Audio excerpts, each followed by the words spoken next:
Hey guys, welcome back to the channel 3 days away. Hey, my name is Todd. Sassy, my beautiful, lovely wife is inside and we're getting ready. You can hear the dogs right now. So we're getting ready right now to head off to the toy hauler, which is in storage. I think I've shown you guys that toy hauler before. Last year, about this time of year, I had the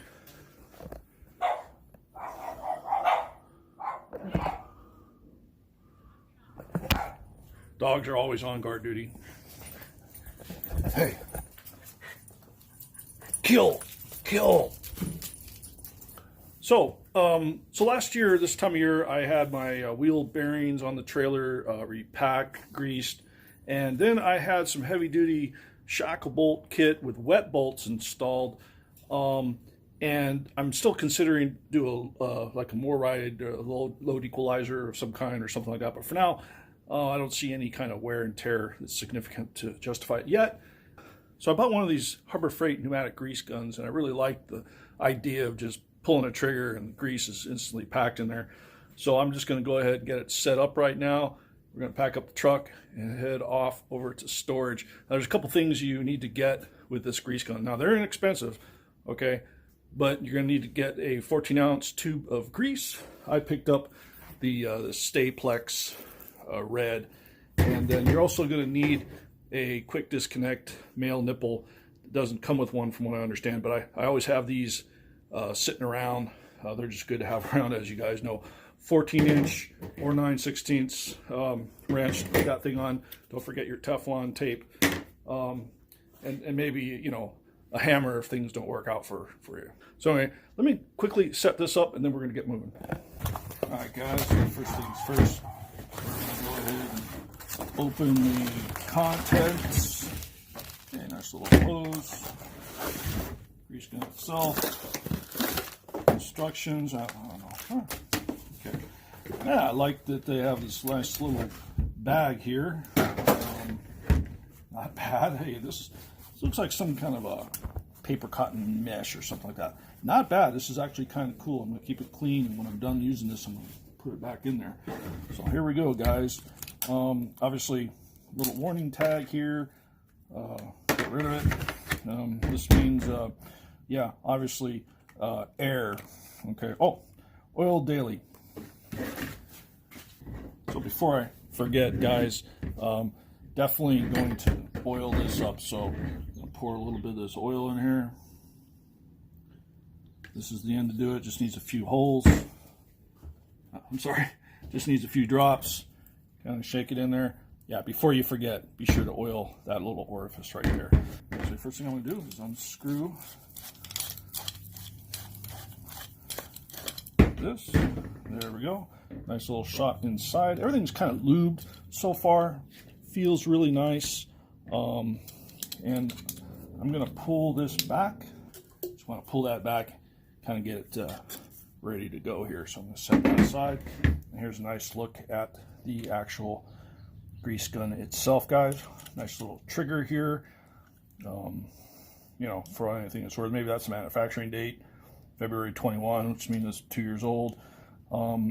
So first things first, just going to go ahead and get some of this Teflon tape on here. You know, I probably should use just a pipe sealant that you dab on here, you know, but I don't know where mine is, so I'm just going to, and honestly, probably doesn't need a whole lot, guys. You know, I'm just going to do about that much right there and just screw this on here. Righty tighty, guys. You know that. There we go. Perfect. And let's go ahead and open this. Nice hermetically sealed here.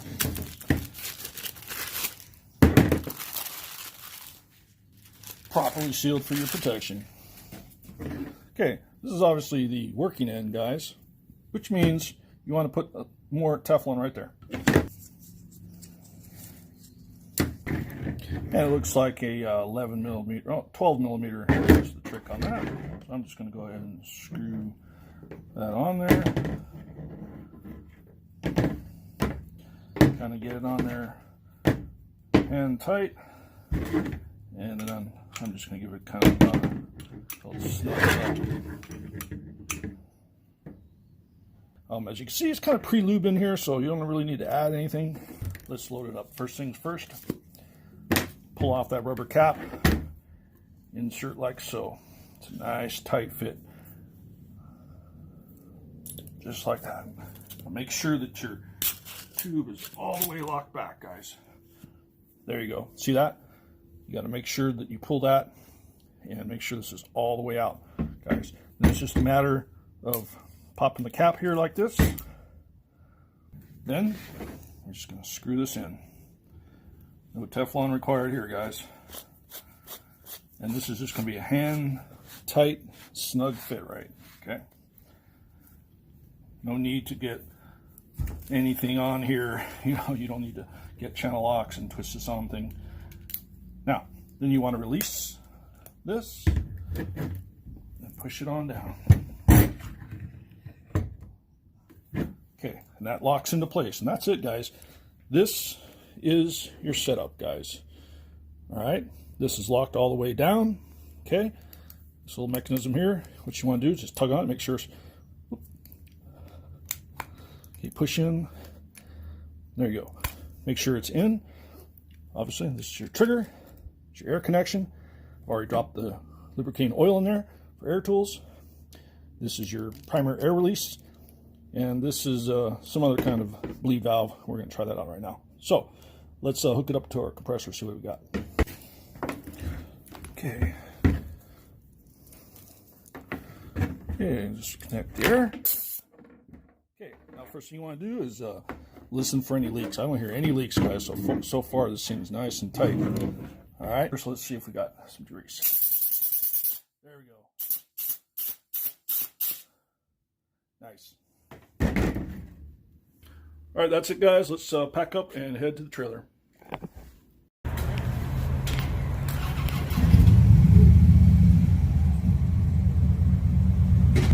These diesel prices in California are highway robbery. All right, guys, so we're at the rig, and let me just show you everything that I brought.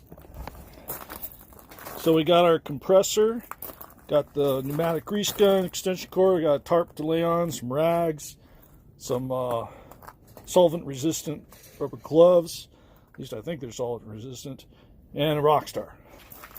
Now this is a twin axle toy hauler. Okay, if you haven't seen our little review video, real quick video, I'll leave a link there top right.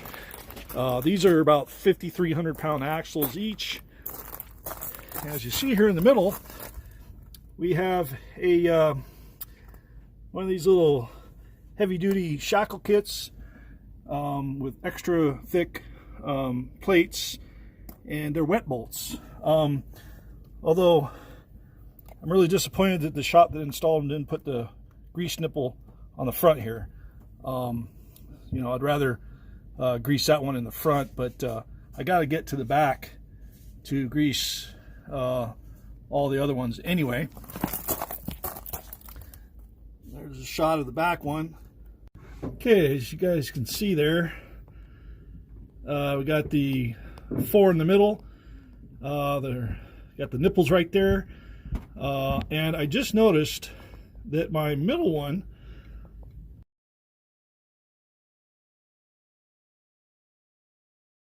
the grease nipple is actually at the top. Let me show you what I mean by that. All right, so it's really hard to see, but basically there's a bushing right here, and this bushing right here has a housing, and this housing actually doesn't have a wet bolt. It's the grease nipple is built into the top of this housing, and it's pointed forward. So I have to come in between these boxing plates here, and my finger's right on the top of it. So really all I got to do is just kind of reach around and get that hose on there. But tell me what you think about this setup. These aren't boxed supports here, but Eclipse put these support plates here because they got sued back in 2017 or 2016 that these frames were getting stress cracks here from this, and so I guess this is their solution here. And the welds really suck as well. Tell me what you think about all this. But so far, you know, 3 or 4 trips with the razor at max gross. So far, I haven't seen any kind of issues or anything failing or bent. It's working pretty well. So anyway, I'm going to have to kick on the generator to get my power for the compressor and to grease these up. So we'll see you in a minute.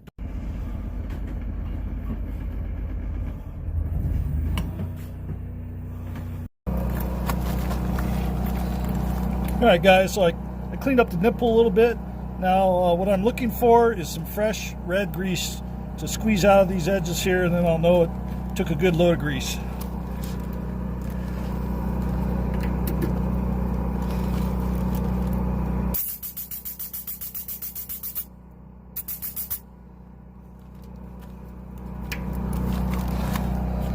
Okay, I'm not sure if you saw that, but right up there.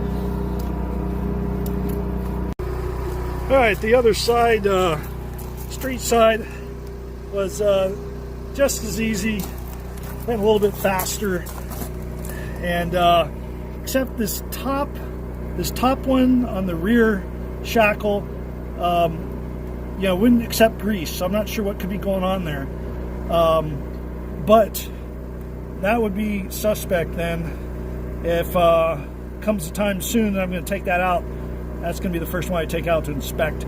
Not sure why it's not accepting grease. I have a little tool for hammering free the plunger in there. It's like a little tool that you tap on and it forces it in there. I'm not sure if that's what's wrong. These are only a year old, these wet bolts. So I'm kind of suspecting why that one's giving a hard time. Otherwise, we're all done here, guys. You know, you save a lot of money by doing these yourself, setting them up with wet bolts. And then you should be worry-free unless you got one stubborn nipple like I do. So that's just, you know, I'm just gonna have to watch that one, look for any signs of strange wear, but I'm gonna have to take it off at some point. It really sucks here in storage because, you know, it's really difficult. I gotta bring everything I need. I have to run the generator for power, and I wish I had a place to work on my rig like that. But anyway, good enough for now, guys. So thanks for watching. Be sure to subscribe, and we'll see you again real soon.